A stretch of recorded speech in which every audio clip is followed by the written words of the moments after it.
right, folks, welcome back to yet another episode of Fresh Juice, an indie game podcast. I'm one of your hosts, Tommy Fresh, and joined, as always, it is... Matty. Juice. I am recording in a cave this week. What's up, Tommy? Excited to talk about some indie games today. A lot of games today. A lot of games. We'll be reviewing a game as well. We're going to be reviewing... These two kings are going to be reviewing Nine Kings. I've been sitting on that one all day. It's a pretty interesting game in early access. We'll be talking about it. It was also Summer Games Fest and the Xbox Showcase over the weekend that Matty got to pay a little bit more attention to than I was, but I saw some stuff as well. So we'll talk about that, answer some listener questions, and then, maybe recommend a few things at the end of the show. But let's catch up. What's going on? How was your weekend? What is new? Yeah, it was an eventful weekend. So I took Thursday and Friday off of work. Thursday because Dune Awakening dropped, and I got to stream that pretty much all day. Loving Dune. It's just so good. It would be the Rec Room, but I actually have something else in there that I think is worthy of the rec as well. But yeah, really enjoying my time with it. If any of the juice heads out there have questions about it, I know there's the official launch will actually happen the day before this episode kicks off, releases. But it's great. It's really good. Loving my time with it. And they've just done a great job so far. Like, it really is like immersive in the Dune world. Really cool systems. It just, everything about the game so far, I've just really been enjoying. And so that happened on Thursday. Also, the Switch 2 release. So got my Switch 2. Actually, I know we were talking a little bit in the Discord about this, but originally mine was supposed to come, it said like arriving by like 10 p.m.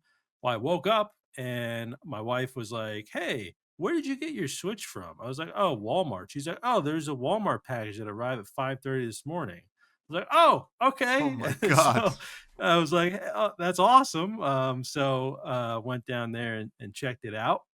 It's great. It's awesome. I'm having a great time playing Mario Kart. And so did that Thursday. Friday, just had some doctor's appointments and stuff, played some more Dune, some more Mario Kart. And then Summer Games Fest happened. It was a video game filled kind of 4 days there, which is really great. And then Saturday, I don't even remember what I did Saturday, if I'm being totally honest. And then Sunday came around. It was the Xbox Showcase, so I had a good time checking that out. Did some stuff around the house, all that sort of jazz. But yeah, it was really just like Dune, Mario Kart, and watching video game stuff over the last 4 days, which is always one of my favorite times of the year, kind of June, when this sort of stuff happens. And it just so happened to line up with two big releases that I was excited for. So can't beat that. And it's been a fun time. But how you doing, Tommy? How's everything going lately? I'm good. I'm at the tail end of being a little under the weather. It feels like it's actually been going on for like at least a week Years. At this point. And I definitely wasn't feeling that great when we were recording on Monday last week. And, it's just like this weird, I don't know if it's like allergies or whatever. It was just like my head and like my sinuses. And it was like wrecking me all last week on my first week of work.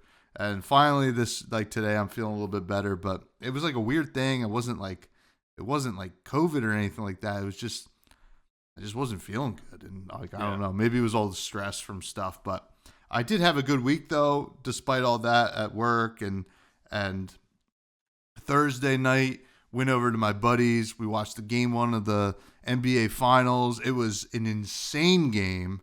And honestly, maybe some of the most fun I've had watching a sporting event in maybe since Jordan Love's first game as a Packer against the Saints. So it has been a minute, I've watched other good games, but this was just so much fun.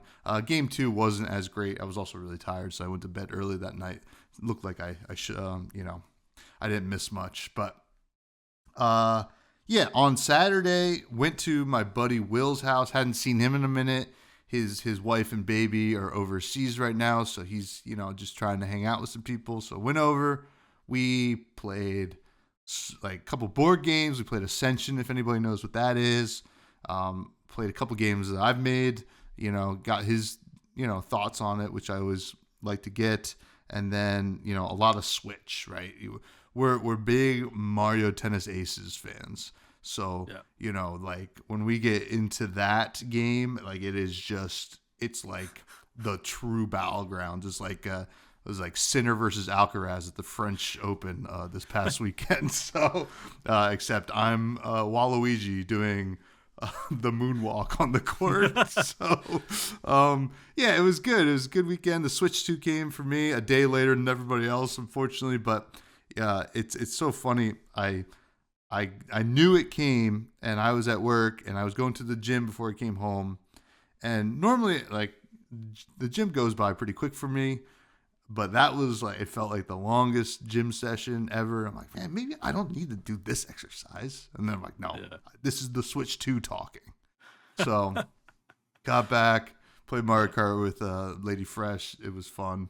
And yesterday just was like so out of it. Played some Fab, but then like kind of like went to bed early, which is not like me. But listen, I've been also enjoying the hell out of a couple other games that we'll be talking about, and maybe it's the one that we're going to be reviewing. So we'll see. We will see. But let's get into some news first. The biggest news ever, Discord. It's like an app where you can chat with people, and we have one of those. So you can like go into the Fresh Juice Discord, chat with us, hang out, do whatever you want. Well, not whatever you want, but within reason. Do whatever you want. No, if you got some pent up anger, I'm going to open up a channel for you. It'll be the only channel that you can see. You have to request access, and you're the only one allowed in at like any given time, and you just like rant in there. Yeah. We could see what you're saying, but we won't tell anybody. We might, I mean, depending on some stuff. We're not priests. This isn't like real confession. So check that out. It's in the show notes below. But the big news is Summer Games Fest, Xbox Showcase, big weekend for a lot of announcements. I didn't get to really watch it. Pretty busy this past weekend, but you did. Some stuff that I did catch, and I don't know if they're all like, I know Ball Pit from Devolver I know that was from one of the not the expos, like the panels or something like that. And that looks pretty sweet. That's a game that I'll have my eyes on. And then there's a new game. I don't know if it was announced. I saw it on this one on Discord because it's from Thunder Lotus, who also makes 33 Immortals. This was yesterday on Sunday. So I don't know if that was what it was from. Maybe on the Xbox. Yeah, it was from I think it was from Summer Games Fest, if I remember correctly. But it is Fates Ended by the devs from Spiritfarer, which is a beloved game. One that I recommend for anybody who like really likes something really unique with like a lot of character to it and just like good character development, and also like can be sad at times, but I think it handles those themes quite well. But Fates Ended looks like a pretty awesome game, to be honest. Like kind of like an action, like platformer with some unique like RPG elements where you're not. I think it's at Fate's End. At Fate's End. It's not Fates Ended? I think it's at Fate, because I was like, I remember this game. I don't remember that name, but yeah, it's at Fate's End. Oh, oops. But Fate's ended. Don't worry, it's over. Fate's Ended. Wait. At Fate's End. I don't know why. The fates have been ended at Fate's End. I'm sorry. No, yeah, you're good. I misread it. But it looks like your skill tree is also part of your like kind of arsenal of weapons, right? It's like you kind of like update these skills as like cards, and mid combat you can kind of like activate those cards to do stuff. So it looks like a pretty unique system, which to be honest, I'm not that surprised to see coming from the devs that made Spiritfarer, which was a very unique game in itself. So I'll leave the rest to you because you got to really take a look and take a deep dive into what was announced over the weekend. Yeah, there was I kind of have a list of games here that not necessarily I'm like, looking forward to. Some of these are just like ones I want to kind of keep an eye on because they seemed a little interesting. The first one was Mortal Shell 2, which I had never played. The first one, I know that one kind of had like mixed reviews, but this is a kind of like a Souls-like sort of looking game, which is, obviously up my alley. That one looked pretty interesting. It's coming out next year. Another one that looks pretty cool is this game called End of Abyss. So this seems to be I actually don't really know what the genre is. I guess it's just an action adventure game that's kind of like an isometric sort of view, but it's like very dark and almost like spooky looking, science fiction esque, and it just seems really cool. So, End of Abyss is something I'm keeping my eye on. There's some other games that we already kind of knew about, like Mouse PI for Hire, which had been, obviously we've seen that one quite a bit. That's that FPS game that's coming out that kind of looks like old school Mickey Mouse, kind of that sort of art style. And then we got an announcement for Atomic Heart 2, which I know the first Atomic Heart, kind of like Bioshocky sort of vibes. Not really something like I've played a lot of in the past, but I just kind of noted it down because it just seems wild. Like if you look at the trailer for Atomic Heart 2, you're like, what is going on here? I love when like developers really like flex their creativity muscles in these trailers. That's like one of my favorite parts of like these showcases is just when you watch a trailer and you're like, man, how did they even think of that? So that was something that was cool. And then the same developer actually is coming out with a game that has a little bit more of my interest called The Cube, which is an MMO RPG shooter. So I'm kind of thinking like Destiny esque, but almost with like a Bioshock vibe to it, which kind of seems cool. We'll see if they can deliver on that. Um, and then there were some like other announcements. Arc Raiders coming out October 30th. Excited about that. An MMO Chrono Odyssey. But there's one that I just have to recommend that people watch the trailer for, especially you, Tommy. It's called Felt That Boxing, and this Oh, trailer is like it's like the Muppets, and yeah, it's yeah. just all over the place. There's a guy like unclogging the toilet, and like you just see it for like a split second, and he's like, I've been shitting all day, and then, like it just like I was like, what is going on here? How is this a game? So I don't really understand how you play it. I guess it's like a fighting game if it's a boxing game, but Felt That Boxing looked kind of interesting. Um, one of them that I think we should probably check out on the show is called Mio. It is oh man, if you Google Mio, that is going to be not the game. Mio Memories in Orbit. It's an upcoming Metroidvania that actually looks really cool. It's got a really interesting art style. I think it'd be a cool Oh one to check wow. out on stream. They even have a demo on Steam, so I might end up checking that out. But it just seemed like an interesting kind of game where it's sort of this like sketched kind of art style, but it's got a lot of depth to it as well. Um, and there's a bunch of other games I got on my list. I'll just go through like some highlights here. Lego Voyager seems really cool. Not really into like Lego games typically, but this is like a co-op Lego game where you play as like each of you is like a one by one block, and then you like connect to other things and you become other things. And I kind of noticed this theme throughout the announcements where like there's a lot of these kind of co-op games, and I have to imagine it's like heavily inspired by like the success of like It Takes Two and Split Fiction, Mm-hmm. studios that really just put in a way out and put all their effort into these co-op games. Lego Voyager seems really cool. um, we also got Mina the Hollower, which is a new game from Yacht Club Games. That one Yep. seemed pretty interesting. Infinitesimals seems kind of cool. That is, if I remember correctly, because there's so many games on this list. Um, if I remember correctly, that is yes, it's a game where it kind of reminds me of like Grounded in a way where you're like the size of an ant. Seemed pretty interesting, but more with like a sci-fi kind of vibe.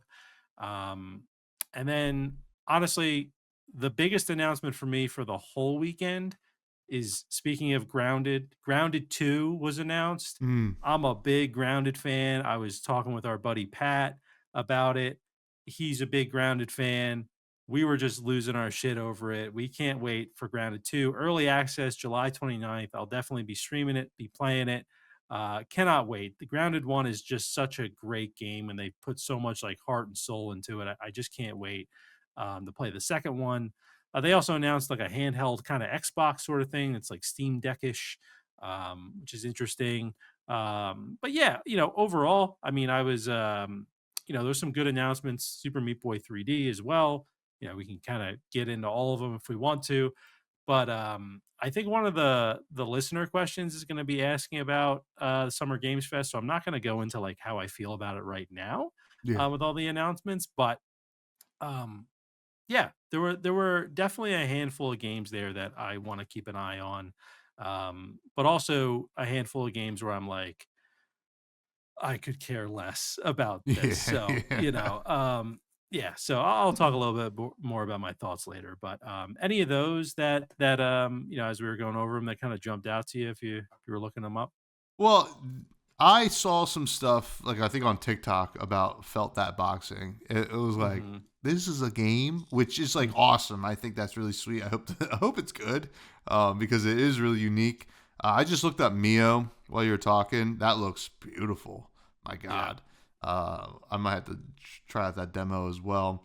Mina the Hollower is a game I've had in my radar for a bit, but it's nice to have um, a date for it.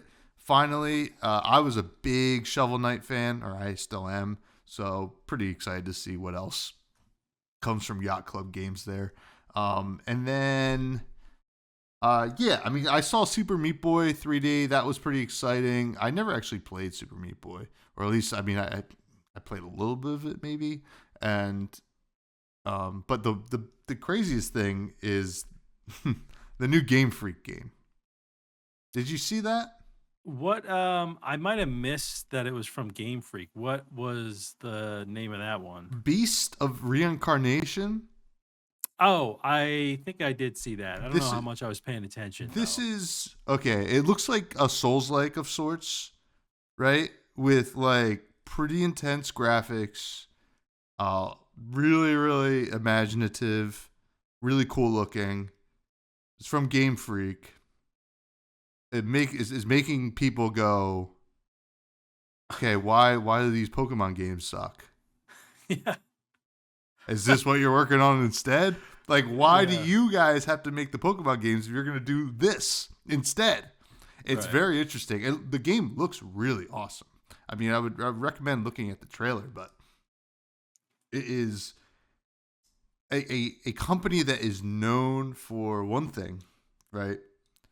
Just coming out of the blue, it seems like, in the Xbox Games Showcase with a game that usually this is like I would have said, oh, maybe this is a new From Software. Maybe this is. It kind of looks like Expedition 33. Maybe they had another game coming down the pipes too already. Um, Yada yada yada, and then it's like Game Freak. The title that I remember seeing on my Pokemon Blue. Yeah. It's pretty interesting. I'm just curious as to like how that happened. You know. Yeah, I mean, I did see some people talking about this, and I just, all that Pokemon money is going into this new game. I just think I have to imagine that, you know, they're somehow limited Mm-hmm. with what they can do with Pokemon for some reason. I guess. Because this game is like, yeah, I mean, imagine a Pokemon game that looked like this or had like seemed like the scale of this and the detail of this. Yeah. It'd be pretty wild. But yeah, it's definitely um a head scratcher for sure. I do remember seeing this trailer. Yeah, it does look like kind of Souls like it's like an action RPG. Mm-hmm. But Maybe Yeah. more like probably less Souls like, more closer to like Black Myth Wukong or something like that. Yeah. But Yeah. like really impressive, like good for them. And you know, as a like I don't want to say fair weather Pokemon fan. I'm a old school Pokemon fan. Really haven't liked any new Pokemon stuff in a long time, but I still go back to the old Pokemon stuff. And I even bought Arceus, which promised to be the next big thing in Pokemon, and really fell flat for B. Hmm. I'm interested to see. Like, I understand like the art style of Pokemon. You can't really do that detailed, but you can obviously like up the ante a little bit on these games. Obviously, you have the capacity. So Yeah. maybe Nintendo's holding them back, but like Nintendo can make beautiful stuff too. Yeah. No, it's interesting, and also like it could be a situation where like they were just like we want to do something else, Mm-hmm. right? So they just wanted to flex their muscles in a different way. It's just you don't expect it to look like this, right? Mm-hmm. And be coming from Game Freak. So we'll see. I mean, imagine they have another, you know, this is their new path, maybe Maybe. for Game Freak. Who knows? But definitely a surprise, I think, to many. I wonder if the keys are being handed over. You know, Yeah. like we've seen this with other IPs in the past. Like I know that like Retro wasn't going to make Metroid Prime 4, and then like I guess it all got scrapped, and then they were going to make it again. I think if I remember correctly, and then even like Call of Duty, I remember like back when in like high school, it was like Hmm. one was Activision, one was I forget what what the other company was. Like they would switch back and forth making these games. So I wonder what the future of Pokemon is after seeing that. It makes you really really wonder. I mean, not the future of Pokemon in general. Like I'm pretty sure they'll still be making way too much money printing cards, but not really Yeah. sure about the video games. It's a head scratcher. Yeah. Yeah, for sure. MMO, folks. Just download that. There you Amen. go. Boom. All right. Now to pivot off of Pokemon and into Kings. 9 of them to be exact. We have a game that we reviewed, or we're going to review. We played this week. We're going to review it. It's called Nine Kings, developed by Sad Socket and published by Hooded Horse and Instinct 3. It's in early access. It's on Steam. It's $14.99. It's a fast-paced roguelike kingdom builder. Grow your empire and fight massive battles against powerful rival kings. Break the game with thousands of insane builds to become the king of kings. Let's get into the gameplay. This is a pretty straightforward game, I think, if I'm going to be honest. You start out, you choose a king. You only have one to begin with, king of nothing. So, listen, folks, if you can guess, you're going to be able to unlock 8 more of these. Or I guess only in early access, I think it's only 7 full kings that you can unlock at this point. 2 more coming down the pipes for 1.0. But King of Nothing, they all have a certain card pool, right? That's available to them, and they'll all have different themes. So you hop in, you place your castle. Your castle is like a tower. It's like a tower defense game in a way, where your tower is just going to be sending out like big old boulders or whatever, like cannons out of the castle at the oncoming waves of enemies that are coming from other kingdoms, or sometimes your own rebellion of a kingdom. And each turn you can play one card or one we'll call them cards. They're basically cards because it can be a tower, it can be a unit, it can be a buff to one of those grid pieces that we just mentioned. It could be even just something that buffs everything.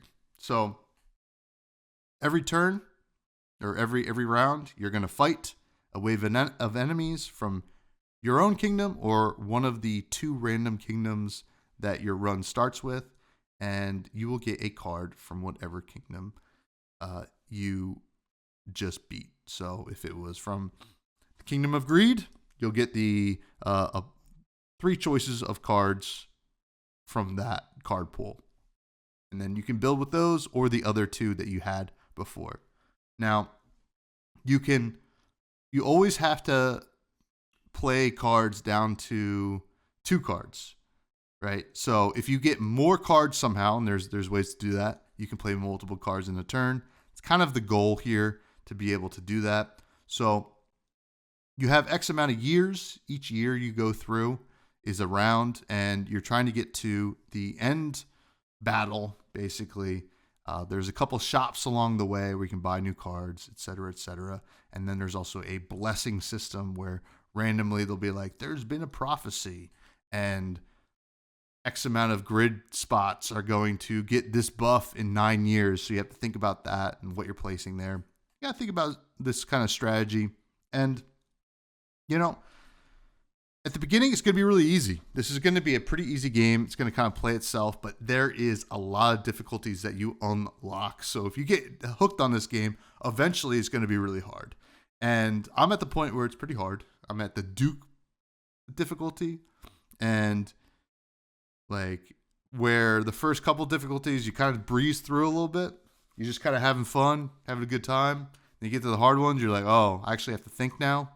I have to find actual synergies with these cards, and that's when the game really gets to be really great. Now, I will say, if you're looking for something super easygoing and you want to just play the low difficulties, I think this is a great experience, because I think I read somewhere, or somebody said something where they were like, this is basically strategy Vampire Survivors.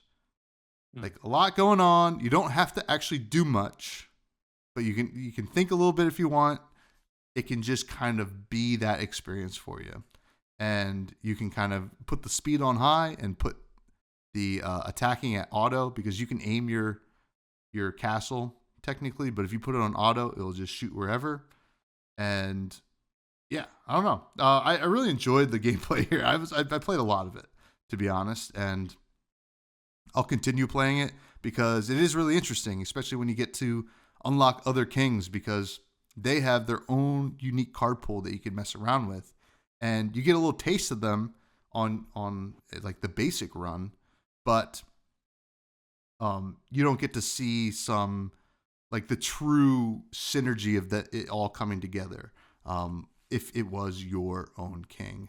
So really enjoyed this gameplay. It's very simple, but decent amount of depth. It is early access, so there's some stuff that can be worked out here, some kinks, but I think for the most part, it plays pretty great, and the decisions are meaningful as the difficulty kind of climbs, and I really enjoyed it. I'm excited to see what else they're going to kind of bring to this game, because it has the potential to kind of be a little bit of a cult classic, at least on the gameplay side. What'd you think? Yeah, I agree. I mean, I think going into this game, um, just looking at it, I'm like, okay, this is gonna have like a decent learning curve to it, but it really doesn't. Like, you can pick up this game pretty quickly. And honestly, when I was like halfway through my first run, I was like, I got this. Like, this I understand like the entire flow, the different like kind of events that can happen. Um, and I was really curious to see like what the other kings were. So I was actually a player that like I played a little bit of like above the lowest difficulty, but I didn't get to like Duke. But I did test out a few of the other kings, and I enjoyed the different card pools. There's also like a lot of like there's still similarities of the kind of the basic cards that you have across kings, but um, I think that it does a really good job of kind of just simplifying a tower defense, and also kind of like a I almost kind of view this as like a turn-based Norp apologue in a way, right? Because you're like in the Norp apologue, you're kind of and that's for those that don't know, a game we reviewed a long time ago that we are pretty high on. And that one is kind of a clicker sort of game, right? This one is, you have to make better and more strategic decisions, and then you kind of, commence the next battle, or the next kind of turn. So I enjoyed the synergies that you can have with the different plots. I was like trying out new things. I never felt like, you know, I was really being punished for like making the wrong decision, and probably because I was on like some of the easier difficulties. But I appreciated that because I was, oh, I'll add poison to this troop, and I want to see what that does, or let me try the synergy with this. These two do two plots together, or let me try a different placement for like my starting castle versus like putting it in the middle, or putting it on the edge, and just kind of see how that run sort of goes, if that makes a big difference. And I felt like the game does a great job of not punishing you and just letting you have fun. Like it was just so much fun. We'll get into the sound too. I think part of like Yeah.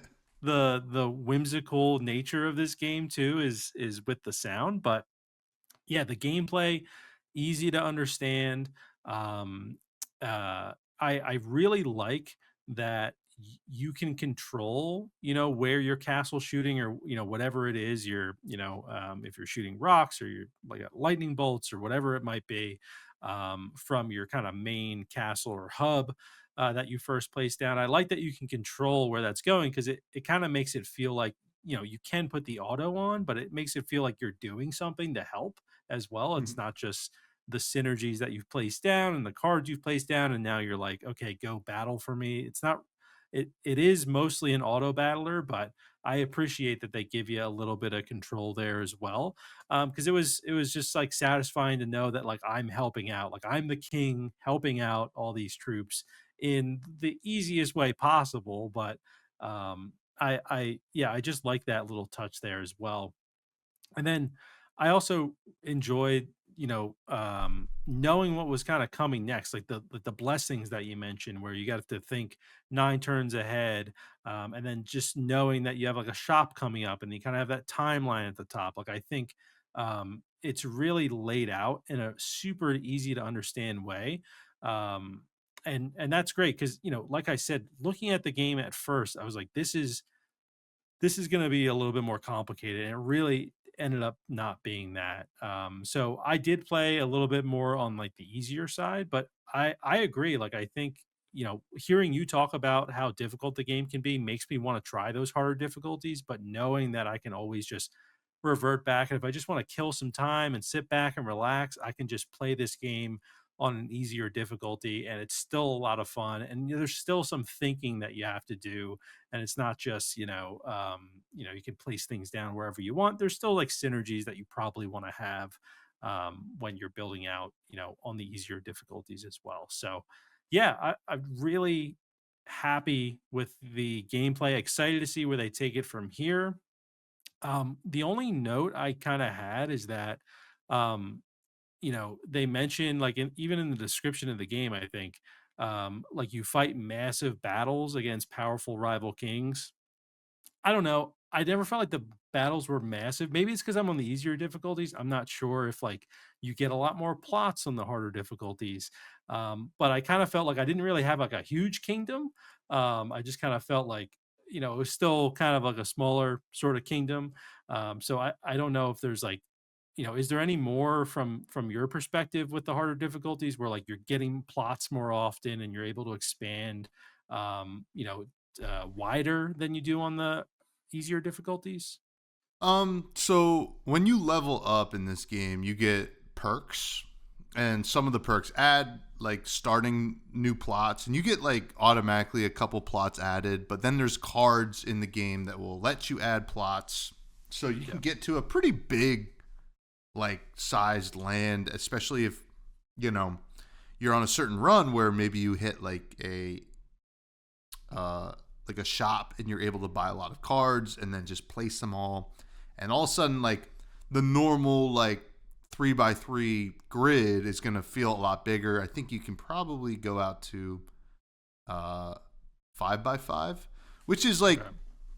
doesn't sound like a lot, but like towards the end in like some of these like higher difficulty, like you're stressing like each time, and like the way you lose, you have 3 lives, right? So the way you lose is if they kill all your people and then they get into your castle.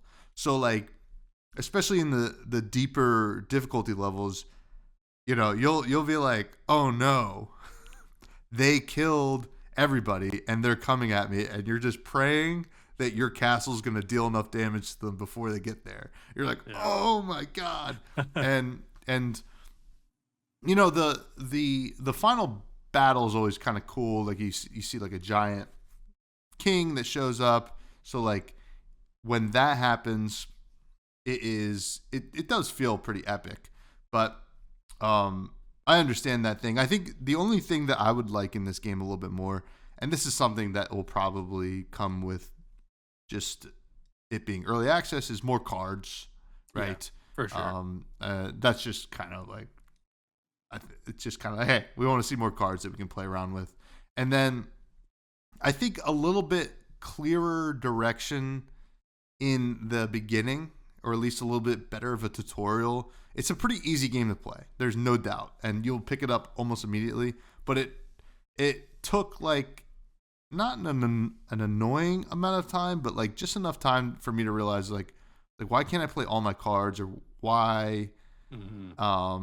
what are the costs here? And then I felt like it didn't tell me that I can only play like down to 2 each time. So I would have liked that explanation. But other than that, yeah, it's pretty interesting. I think the coolest thing, especially in the as you start getting a little bit deeper into this game, is you start your run and it's always 2 random kingdoms that you're going to be battling against. So you kind of know what kind of cards you're going to be getting. Like is it the poison card or the growth cards and the like gold cards, right? And you're like, okay, this is the kind of run I can do. And then halfway through the run, a third kingdom gets added to the mix. And then you're like, okay, now I have like these stone cards that I can start building with. Is that good enough? Like maybe I'll do that. And then you get to make peace with one of the kingdoms. So you get to like, all right, I don't want any more gold stuff.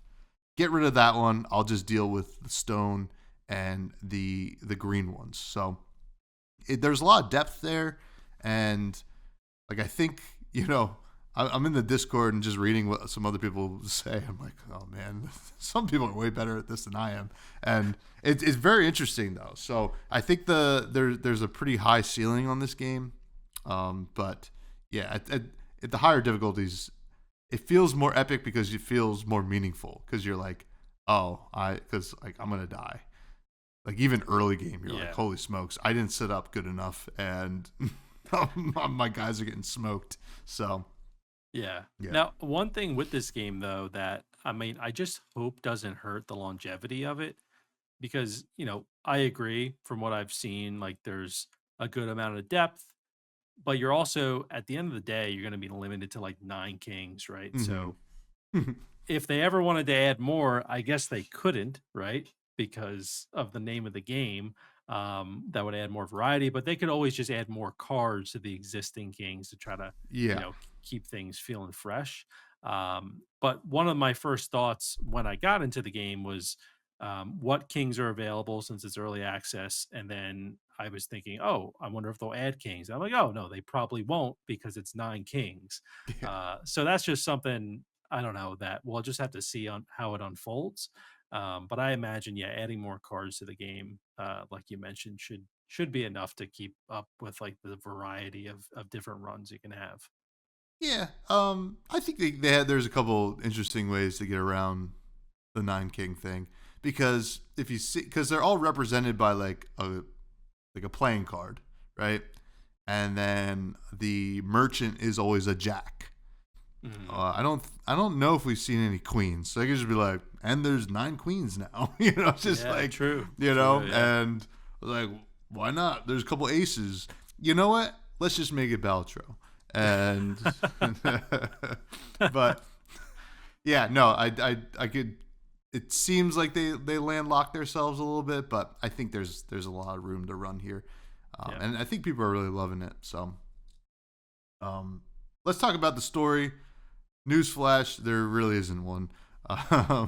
Every time you do a run, because it's a roguelike, there's a story happening. You are this kingdom. You're at war with these two kingdoms, and then all of a sudden a third kingdom joins the fray, and then you make peace with another kingdom, and then one of those kingdoms tries to do a final battle against you. Now, the the overall vibe and like what these like kings do and their kingdoms do with their cards is all very flavorful, right? You know, the kingdom of greed is all about money based stuff. Like they have thieves, they have mercenaries, like all like care about money, and that's really cool. That's like really cool flavor to add to the game. King of Nothing is very bland. You got paladins, soldiers, archers, just like hey, there's nothing going on here. And then the kingdom of what's the green one called? Nature, I Kingdom of think. Nature. Yeah, yeah. Yeah. Kingdom of Nature. Hey, we got forest and animals and weird elf archers and stuff like that. Like, so they're really nailing it with the flavor there. And I think that's where the story goes the most. And the Kingdom of Spells is arguably the coolest, though, with all the wizards and warlocks and stuff like that. Yeah. But I also like the King of Blood too. yeah, He's King pretty of cool Blood. looking. Yeah, Yeah. He's got cool enemies that come after you. But yeah, no, I agree. There's just like an inherited story here. Um, and that's good enough for me. yeah, I don't really need more than that. So, yeah, really like the designs of the kings. We'll talk about the art. But yeah, no real story. yeah, yeah. And Uh, visually, though, yeah. pretty like good looking game, pixel art. You know, exactly what it needs to be. They could have gone further with it if they wanted to, but honestly, it adds to the charm in a way. I think like these like really like low res pixel characters, and then the towers and plots themselves actually look pretty neat, and I think that kind of juxtaposition, I think is the word I'm looking for, is pretty cool because it shows how like minuscule these kind of units are compared to how vast the buildings can be in a kingdom sometimes, and really they're just expendable. that that's basically what it comes down to, and I like how each kingdom obviously has a different color scheme and like a definite kind of vibe as well in terms of the art on the cards and the units and towers and stuff like that, as well as at some point the base area in which you're kind of defending looks different as well, which is a nice touch. All looks good. It's not breaking any ground, but it makes total sense for what this game is doing. Yeah, I'm with you. I really enjoyed the art style. I think obviously it's not like super detailed the actual battles, but like you said, it adds to the charm. It gives me those Norp Apolog vibes because it's low res. I also do like you're seeing right now, choosing the different cards, which for some reason this gameplay kind of keeps stopping at that point, but there's like a little animation that kind of happens, just like a very small thing when like you're hovering over the cards. It's something that I pay attention to more when we're reviewing games. So when there's games like Balatro or any really like deck building kind of game, and there's those little touches of when you hover over a card, there's kind of a little shake to it, or not just kind of making the card kind of zoom in a little bit bigger. I don't know, those little touches like that, I really enjoy. It makes me feel like I'm playing more of a finished game, which maybe is I don't know, maybe it's just a weird thought, but I just always enjoy those sort of things. And the fact that you're also taking those cards and you're placing them over on the plots versus like selecting a card and then maybe selecting the plot and then applying it. Like those little details in the on the art side, I think make a big difference from thinking a game is polished versus not. I also really like that after each turn on each plot, it shows the amount of damage that that plot did on the previous turn. I think there's like multiple ways they could have handled that, but that is like the easiest way in my mind to understand how those plots did on the last turn versus like looking at a menu or having some other sort of system that was able to indicate that. So just from the art standpoint, like that's kind of feeding into like the UI of the game. I think that that was a really smart decision. Everything else about it, very easy to understand. You get the timeline on the top, the different, you can pause it or fast forward or auto up in the top right. And then you've got kind of these like blessings that you get and your money in the top left. And just very easy to understand everything from the UI perspective. Yeah, I'm a big fan of the art in the game. It's not anything where I'd recommend it to people because of how it looks, of just like, wow, this is like an amazing looking game, but it's really good though, and it definitely contributed to me how much I enjoyed the game. Was like the art style and the different kind of it's really easy to tell all the different kings, right, and like the cards that are associated with that king because they're each associated with like a color. So I just all those little details I think make a big difference at the end of the day, in terms of the art. And I'm really excited to see the other cards that get added so that you can kind of see what do these structures look like, what do these troops look like, that you're adding in. There's definitely, there's some out there that like there's machines that come out and shoot fire at the other enemies, and like there's pretty cool little animations that kind of happen even on like a low res kind of battlefield. So yeah, I was a big fan of the art in the game for sure. Yeah, and I think this is kind of interesting because like the sound is, it could make or break for some people, but I'm kind of enamored with it. The music is pretty good. The music's actually not like catchy, but like nails the vibe. You're kind of in this idle style game where you don't have to really make decisions quickly, so it has that kind of intensity to it and stuff like that. But the sound effects are what people are gonna really, I think mostly enjoy, because first, when you play something, really satisfying sound when you upgrade a plot or something like that. And then also when, at the beginning of every round, sometimes certain buildings will give effects and they will make a little sound at first. And if there's multiple of them, it'll sound really cool. And then it comes to the attack from the opposing army. And it's just like weird, like little people kind of screaming and like it's hard to like actually emulate, but There you we go. could play a little bit.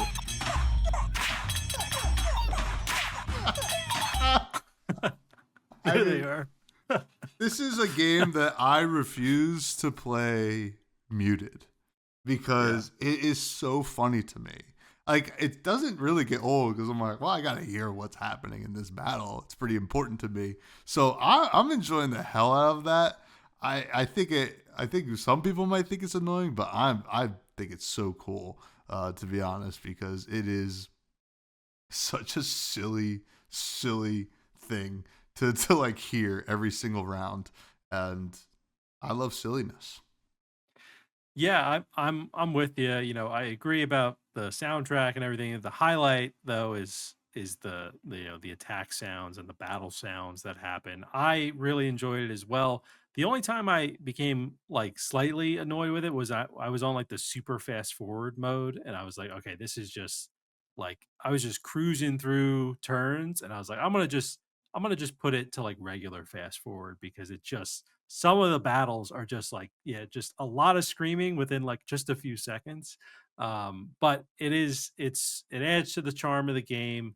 It's very funny. Like the first time when I first started playing, I was like, oh my God, like I just didn't expect that. And actually, it got to the point where I was playing it on the Steam Deck, and Maria was like, "Are you playing Pikmin?" I was like, no, I'm not playing Pikmin. Because it kind of sounds like you're Yeah. attacking a bunch of Pikmin, in a way. So it definitely adds to the charm of the game. I could see how people might be annoyed by it, and I'm sure like they'll have a toggle for it if they don't already Yeah, to they turn do. that off. Yeah. But I like it. I want to hear it. And I think it's just a funny part of the game that adds a little character. Yeah, yeah, no doubt. Now, getting Yeah. to performance, I also played a little bit on Steam Deck and used just the trackpad because the actual buttons weren't really like doing it, but it actually worked fine with the trackpad. I also played a decent amount on PC as well. Played Yes. perfectly fine. Yeah, same here. Yeah, played on both, and I was actually surprised like how well it ran on the Steam Deck. I've never really used the trackpad for much, other than like when it's in desktop mode, maybe. And yeah, works like seamlessly with this game, and then with the mouse and keyboard as well. I actually like to see this game on mobile at some point. I Yeah. think I'd play a good amount of it on there, and I think it could work pretty well. But it's yeah, no performance issues whatsoever with this game. Cool, cool, cool. That brings us to our rating, though. How are we going to rate this game? Our rating system is as follows.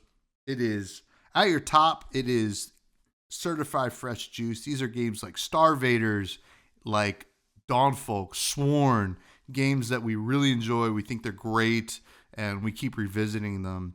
And then after that is a steal. These are games that are really good, maybe not great, but games that we like happen to really take to. These are games like Ballionaire, Crypt Custodian, The Cub, and then after that we have on sale fine games. They have their merits, but also some things that need to be worked on. If they were on sale, we would recommend maybe checking them out. These are games like Wizard with a Gun and Hellskate. And then after that, we have Manager Special. These are games that maybe if it's free to play, you might enjoy it if you want to check it out, or if it's on a deep discount because we didn't really enjoy it that much, but maybe there's something there. And then after that, there is Spoiled Milk, which is a game we wouldn't recommend for anybody. Maddie, what's your rating for Nine Kings? I'm giving Nine Kings a certified fresh juice. I think that it has such a great foundation, even though it's early access. I'm so excited to see what else they add to it. It's one of those games where even playing it today before we recorded, I was like, all right, one more turn, one more turn, one more, and all of a sudden the run's over, and I'm starting a new run, or I'm continuing on. I just really enjoyed my time with the game. It's a game I could easily recommend to people. I already have a few people in mind that I think would enjoy this kind of game, that enjoy tower defense, and maybe this is like a spin on that. So yeah, I'm giving this a certified fresh juice. I think it's a banger. So going with that. And shout out to Capolo too. I think he's the one who originally recommended this game. So shout out to you, Cap. Yeah, yeah. This is a game that actually, did we get a key for this game? Did we get a key? Yes, we We did. We did. got a We key. did. Yes. Thank you to the developer Yeah, for yeah, yeah. setting us a key. That was a long time ago before the game came out. So Well, yeah. Funny enough, so yeah, yeah. yeah. We Capola recommended it, and we reached out. We got a key, and the key worked, but like you couldn't play it yet, right? Not till early access. So we had just redeemed it, and then it was just in our library for when we were going to review it. We're like, oh yeah, I guess we did get that. But thank you to the developer. Didn't influence my opinion on it whatsoever because this is a certified fresh juice if I've ever played one. Just so much going for it. It is my ideal indie game. You know, this is a early front runner, I think, for my game of the year so far that we reviewed, and I am kind of excited to continue to play it and see where development goes because there's so much going for it. I want to see what the other two kings do, and then also on top of that, see because like the main thing that they say that they're like need to fix is the endless mode, which has an endless mode. I played a little bit of it. My run wasn't so good that it was going to blow my computer, so it wasn't that much of an issue. But I know that some people are like trying to go like infinite, and the game kind of crashes. But other than that, I mean, like that's to be expected with the amount of stuff that goes on in this game. So yeah, certified fresh juice. Very few complaints here. Maybe a little bit better of a tutorial, maybe. And then more cards, more kings, maybe queens. Throw them in there. And yeah, I love this game a lot. I'm going to continue to play it, no doubt. And mobile would freaking slap. Holy moly. Much like Balatro does. I mean, it's kind of easy hop in, easy hop out. Perfect. Yep. So, yeah. But yeah, that was Nine Kings. We do have listener questions, though. Next week, we're actually doing another deck builder roguelike, one that I got to beta test a little bit. As We Descend, which is out in early access from the same publishers as Valheim. Not the same devs, but should be an interesting one. I really enjoyed the beta. We'll see how this early access is going. But we do have listener questions. These come from the Fresh Juice Discord, which is in the show notes below. First one comes from Capolo, who we just mentioned. Which video game taught you the best life lesson, and which one is it? What about the worst life lesson? Which video game taught me the best life lesson, and which one is it? This is a good question. Man, that's tough. Which one taught me a life lesson? Do you have an answer for this one, Tommy? I gotta think about this one. Yeah, I do. I would say that Ocarina of Time taught me the best life lesson. Legend of Zelda: Ocarina of Time. If you've never played it, play it. Game's amazing. But basically, the first 3 dungeons you do when you're a kid, and they're relatively easy and like kind of like carefree in a way. It's kind of fun. And then you time jump to an adult, and then you have to do 7 new dungeons. And they're still really fun. It's still a great game. But it's a lot darker, not as fun. You went into the future, so like bad things have happened, and you run into like the same characters you ran into as a kid, and they're like kind of depressed and depressing. And you're like, oh my God, I miss being a kid. So it kind of like taught me to like hold on to the great things from being a child, like video games, like why we talk about them every week. So that would be my best life lesson. Yeah, it's a good one. Oh man, it's tough for me to even think of one. I mean, I'm thinking of like worst life lesson is probably one I could answer a little bit easier. Um, I remember getting an early copy of Gears of War game, Gears of War Judgment, which ended up being not a good game. I got an early copy of it, and I decided to stream it. And then I got my like entire Gears of War account banned that I had had for years. So a life lesson there was like it's not worth, you know, just being first for some things. It's okay to wait. So that was probably a life lesson where I was just like, oh my God, like there was no way I could like recover anything, and I just had to like start fresh again, which that sucked. That was like in college, that had happened. I think like my first year of college.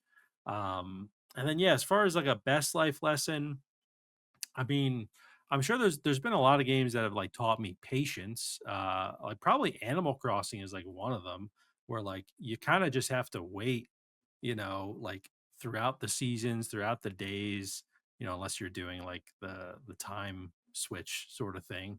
But there's definitely been a lot of games that have taught me like patience and just like waiting. Um, but yeah, that's a tougher one, Capola. I can't really think of like a really good life lesson. I'm sure it'll come to me at some point, but I find that like sometimes when these games teach me a lesson, I don't like recognize it right away. But yeah, so good question though, Capolo. Getting all introspective here. Yeah. I don't know if I have a worse life lesson, but like from a video game, but like similar to yours, I guess. But like I remember when I was in like middle school or like maybe like 4th or 5th grade, my mom was like, "You can get one game." And there's just one game I really wanted. It was on the DS. I'm already actually forgetting what it is. We went to GameStop or EB Games, maybe even at that point, and they didn't have it. And I was like, I'll just get another one. I got another one, and it was awful. I was so mad. I was like, oh man, I missed out on this game that I really wanted to play. And I ended up they ended up taking it back, to be honest. Oh, okay. Yeah, and I was able to get the game that I wanted. But I just remember it's like, don't settle. Yeah. Like I was like, because it is not good. Yeah. Capola had another one. What the heck? This is like the question bot. Yeah. Living up to the name. If life worked like a video game, which stat would you try to max out every time you level up in age? Oh, probably like persuasion. So I could Oh, just be like, I don't need to work today. It's like to my boss. Be like, hey, you don't need to work today. Cool. Like you could just do whatever you wanted. Probably something like that, you know? okay. I would Yeah. say health points, to be honest. Health points, yeah, sure. But then I could just persuade you that that's not important. Okay, yeah. Yeah, no. Yeah. Like I'm like a 60-year-old with 100 level HP. Yeah, Nothing there you taking go. me down. Kmore asks, what would you rate this year's Summer Games Fest? Oh yeah, so I'd probably give it like a 6 out of 10. I honestly was looking for a little bit more, and there were some like good announcements there, but and some games I want to keep an eye on, but I was just looking for more like wow moments. But I also know that like those sort of showcases are subjective, right? So there's Mhm. probably a lot of people that like were excited about things that I don't care about, and then vice versa. So but for me, I'd probably give it like a 6 out of 10. I think last year's was better, but I still look forward to them every year because you never know what's going to be announced. I would say if you want more wow moments, I would tune into like BlizzCon or something like that. But that's just me. Whoa. Got him. And I didn't get to really watch, but I'll side with Matt there. It's a 6 out of 10 for me as well. And then the final question comes from rcarp11, who asks, favorite home cooked meal? My favorite home cooked meal is probably there's a meal I haven't asked for it in a while, but for a good amount of years, my mom would always ask, "What do I want for my birthday, like dinner?" And I'd say, "I want meatloaf." Like she makes meatloaf with like Okay. some mashed potatoes, and then she usually would make like an apple pie or something like that. But I'm not like a big meatloaf guy, but like I love her meatloaf. It's kind of like one of those things, where Sure. like I only like my mom's meatloaf, I guess, or whatever. So I don't know. I'll just go with that as like my favorite home cooked meal because it makes me like remember sitting at the kitchen table watching Dragon Ball Z and meatloaf, probably with like a glass of milk too, which is weird. I know. All right. I used to have my spaghetti and meatballs with milk too. Oh my Delicious. God. Yeah, delicious. Yeah, but I'd probably go with that. What about you, Tom? You got a favorite one? I would say none of the meals my parents made I particularly loved. And I only say that because I know they're not listening. But currently, if I'm cooking, I mean curry. I think I make a banging curry. Sometimes throw some cashews in there, blend them up, makes it nice and creamy. Usually with paneer or something like that. I'll mess with some chicken sometimes as well, or just straight veggies. But just a really nice like Indian style curry. But when my wife's cooking, she makes great stuffed shells, Mhm. and I know they're great because I never really liked stuffed shells that much prior. Like I would eat them, but like she was like, "No, like mine are good," and I was like, "All right, I'll try them." And they were, and I was like, "Okay, Yeah. I'll marry you." But Yeah. It's hard to not like a stuffed shell, Tom. You don't like stuffed shells? Well, What is it about the stuffed I shell? think my mom just really sucked at making them. But Okay. because like any like meal that like I was like in my adult life, I'm like, I don't really like that much. I just realized that I just had the worst version of it when I was a kid. Okay. And I love my mom. She's awesome. But she also doesn't really listen to the show. I mean, sometimes maybe. Hopefully not this one. But yeah. Because there was just like some stuff that like she does make some good stuff. Like my if I were to say there's one thing my mom was good at making, it's chicken cutlets. So that was like something that she was good at making. And my dad, you know, he cooked a decent amount, and I wish he wouldn't. No, but Hey, I like your dad's string beans. He's got good those string string beans. beans are That's not good. really a meal, but It's not a meal. Yeah, they're he's good. They're he's good. good. I haven't really eaten his food like outside of like family party stuff in a minute, Yeah, but yeah. I like flavor. I just like good Yeah. flavor in my food. It's like, whatever. It's a weird thing, but hey, it's been a great show. We got to go take a step down into the rec room before we say goodbye, where we recommend something that perhaps isn't an indie game. What do you have to recommend this week? I am recommending a TV show actually that I found out about through TikTok as a show that I guess is not getting a lot of attention, but has pretty high ratings. It's actually a Disney show that I guess would be on Disney Plus. It's called Win or Lose, and it is about a softball team, like a kid's softball team. And each episode is about a different person that's either on the team or somehow affiliated with the team, maybe a parent of someone on the team or like the umpire. But each one is really focused on like the kind of like the mental health struggles of each of those people. So if it's a kid, it's like they have anxiety about like playing baseball and like all or playing softball and all the things happening at school. If it's like a mom, she's worried about her job and things like that. But the real impressive thing about the show is the way it's directed and shot. It is, I mean, they're only 20-minute episodes, but it is like a spectacle. It's so well done, like the pacing of everything. It's funny. It has like really funny moments in it. And it really just came out of nowhere. Like I have no idea when this show like kind of started or anything like that. Like I said, I just saw a TikTok about it, but it's called Win or Lose. I highly recommend checking it out, even if you're just going to watch the first episode. I think it's a great first episode. And I normally don't watch these kind of Disney animated like TV shows. But this one in particular is, we're like 3 or 4 episodes in, and I'm just like, this is such a high quality show, better than any other like animated like Disney movie I've seen in the last like 5 to 10 years. So got to check it out. Win or lose, it's a good one. So yeah. It looks good. I mean, like, it has that, kind of, what would you say? Almost Pixar esque. Yeah. Is Yeah. it? It is Pixar, is it not? Yeah, it Um, is. it is. There you Yeah, go. Well, it's I love better that. than any other Pixar movie I've seen Oh, recently. really? It's I better than mean, any Pixar movie. well, that I've seen recently. Oh, okay. Yeah. Probably the last great Pixar movie I saw was Coco.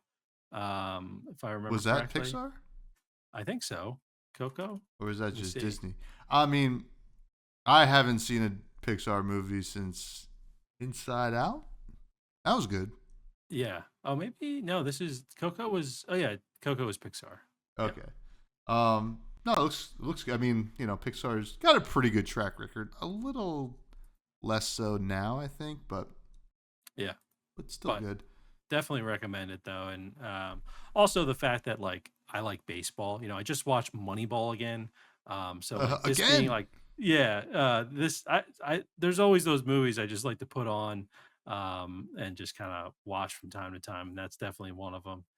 But the fact that softball related also, it just reminds me of like when I was a kid a little bit. So it's great. Win or lose, check it out. I've been getting a lot of Savannah Bananas TikToks. Same here. Yeah. I need to join that like 3 million person wait list because I want to see them. Yeah. Yeah. It's impressive, to be honest. It's like the most hype thing going on about baseball anymore. But my recommendation is a new album came out on Friday from a band called Camp, CAAMP. The album's called Copper Changes Color. It's good. So like I really like Camp, especially their earlier stuff. I was a big fan of By and By, the 2 albums ago. It was pretty like such an incredible album.